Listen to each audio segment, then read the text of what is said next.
Olá, meu nome é Luca, eu vou apresentar aqui o trabalho final da disciplina de Planejamento de Movimentos de Robôs do Programa de Pós-Graduação de Engenharia Elétrica do UFMG.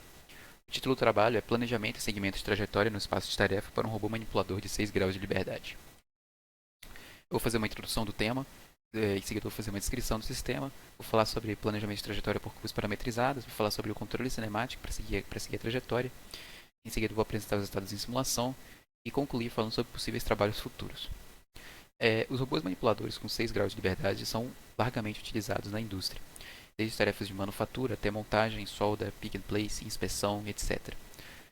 Muitas vezes é utilizado apenas o controle de regulação, ou seja, apenas fazer com que o robô chegue em uma pose desejada, que é suficiente para algumas tarefas mais simples, mas para tarefas mais complexas não é tão desejado assim, pois resulta em trajetórias imprevisíveis entre esses pontos desejados, ou waypoints. Então, um planejamento que permite conhecer a trajetória completa do robô no espaço da tarefa é muito interessante para esse tipo de tarefa que exige um pouco mais de cuidado.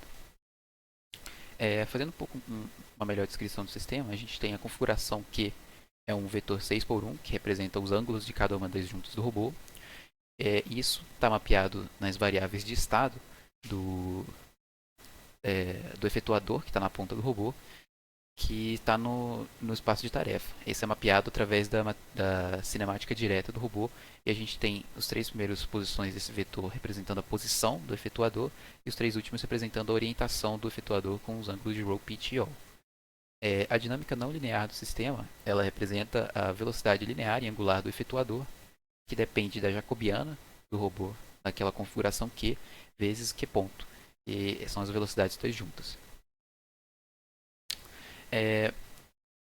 Assumindo agora que a gente tem uma malha de controle de alto ganho em cada uma das juntas, é razoável a gente assumir que o sinal de controle enviado para as juntas é seguido de forma fiel. E então a gente pode assumir que o sinal de controle é aproximadamente a velocidade de fato que vai ser aplicada em cada uma das juntas. Com isso, a gente pode ignorar a dinâmica do robô, as forças que atuam nele, e utilizar as velocidades das juntas como variável manipulada diretamente, com o objetivo de seguir uma trajetória de referência variante no tempo, com um erro nulo. Falando agora das trajetórias por curvas parametrizadas, essas trajetórias elas são definidas no espaço da tarefa, com variável independente tempo. Elas devem ser contínuas e diferenciáveis, porque o robô ele não vai conseguir realizar uma trajetória descontínua, e ela deve ser diferenciável para a ação de feed-forward que vai ser apresentada na seção do controle cinemático. Então, aqui nesse trabalho foram implementadas 2 curvas diferentes. A primeira delas é um círculo, uma trajetória circular, no plano XZ. Aqui é representada o X desejado, seria então esse vetor de 6 posições aqui, onde em XZ a gente tem um desenho de um círculo com frequência angular ωn, deslocado -1 no eixo Y e com uma orientação constante. E a sua derivada aqui também. A outra curva implementada é uma curva linear entre 2 poses. Então a gente tem a pose inicial P0 e a pose final PF, e a linha que liga esses dois pontos é dada por essa equação, que tem essa derivada. Eu vou apresentar depois que esse tipo de trajetória é muito interessante, pois ela permite fazer uma composição de uma sequência de pontos que nos gera uma trajetória que seria uma sequência de segmentos de reta no espaço de tarefa, e que permite desenhar trajetórias cada vez mais complexas, como polígonos e trajetórias e caminhos abertos nesse espaço da tarefa, através da composição de diferentes pontos. Falando agora sobre o controle cinemático, que vai permitir a gente fazer o segmento de trajetória, primeiramente é definido o erro, que é a pose desejada do robô menos a pose atual, e que tem a derivada e ponto. Escolhendo a seguinte lei de controle, que nos dá um Q ponto, que vai ser o nosso sinal de controle que vai ser enviado para as juntas, a velocidade das juntas, baseado no inverso da jacobiana, vezes o x ponto desejado, mais o erro multiplicado por um ganho K. A gente tem aqui, dentro dessa ação de controle, uma ação de feed-forward, que é dado pelo x ponto, mais uma ação proporcional ao erro, o erro de posição de orientação. Essa lei de controle ela é um tipo de feedback linearization que funciona através da inversão da dinâmica do sistema pelo inverso da jacobiana. E o sistema em malha fechada ele é exponencialmente estável. e a gente consegue obter a anulação do erro em malha fechada. Falando agora sobre o erro de posição, como é que a gente pode calcular esse erro de posição? É simplesmente a posição desejada em x, y, z menos a posição atual do robô. Por outro lado, já o erro de orientação ele vai ser um pouco mais complexo porque ele depende da forma escolhida para representar a orientação do efetuador. Então, por exemplo, ângulos de Euler ou quaternios, isso muda a forma como a gente vai calcular o erro de orientação. No caso aqui, desse trabalho, para evitar a ocorrência de representações singulares, foi escolhida a representação por quaternio unitário, para evitar problemas de gimbal lock. Então, vamos considerar aqui que RD e RE são matrizes de rotação que representam a orientação desejada e a orientação atual do robô.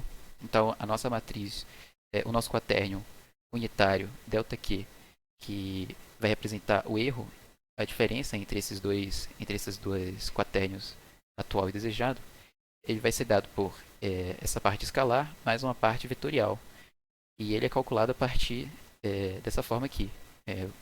O quaternio desejado vezes o atual, o inverso do atual. É possível mostrar que quando RD e RE estão alinhadas, esse quaternio ele tem parte vetorial nula, então é suficiente assumir o erro de orientação como sendo apenas essa parte vetorial do ΔQ. Isso resulta na seguinte lei de controle. É o inverso da jacobiana multiplicada pela velocidade linear desejada do efetuador, mais a parte linear do erro, a parte de posição do erro, quer dizer, e a mesma coisa para a velocidade angular, mais a parte proporcional ao erro de orientação. Aqui alguns resultados em simulação obtidos. Essa é a trajetória circular de raio 0,4 metros. Tem uma animaçãozinha do robô seguindo aqui a trajetória. Isso foi feito no MATLAB, usando o Robotics Toolbox. A trajetória aqui em vermelho é a que foi realizada pelo robô. Ele iniciou aqui no centro e ele conseguiu seguir a trajetória de referência. Aqui está a evolução dos estados para essa trajetória, junto com a evolução do erro, que é possível ver que o erro de posição e o erro de orientação foram para zero. Então foi obtido o erro nulo com sucesso. E a sequência de sinais de controle para cada uma das juntas que foi aplicada durante essa trajetória. Outra trajetória que foi feita usando uma composição de 5 pontos foi uma trajetória retilínea entre esses pontos que formam um quadrado no plano XZ. Então o robô ele começa em algum estado qualquer e ele começa a seguir a curva que liga o P1 e o P2, depois a curva de P2 a P3, depois de P3 a P4 e até P5 até ele terminar a trajetória do quadrado. Tudo isso aqui está parametrizado no tempo, então o robô ele tem um tempo inicial e um tempo final para chegar até esses pontos, e a partir daí é calculada a ação de feed forward, fazendo a derivação dessa curva no tempo. Esses aqui são os resultados de simulação para essa curva quadrada. E uma outra curva que foi testada foi uma trajetória aberta, que também é uma composição dos pontos. Esses são esses 5 pontos aqui. Aqui em amarelo são os pontos, estão plotados os pontos que compõem essa curva aberta. Em vermelho é a curva realizada pelo robô. Percebe que ele não iniciou dentro da curva de referência, então ele partiu de fora e convergiu para a curva de referência e conseguiu segui-la até o fim. Esses aqui são os resultados para a trajetória aberta. E algumas conclusões que podemos tirar é que as trajetórias variantes no tempo puderam ser construídas a partir de curvas paramétricas. Para construir outros tipos de trajetórias variantes no tempo, bastaria obter uma função analítica que descreva essas curvas no espaço. O controle cinemático foi capaz de fazer o robô seguir a trajetória desejada com sucesso e atingindo o erro nulo tanto de posição quanto de orientação na trajetória desejada. Alguns trabalhos futuros podem citar gerar curvas para tarefas mais complexas, como de pick and place, e talvez inspeção de peças, etc. E também integrar o sistema a um simulador mais completo, como o Coppelia Sim, que tem inclusive uma integração já, uma biblioteca de comunicação com o MATLAB. Essa foi a apresentação. Muito obrigado pela atenção.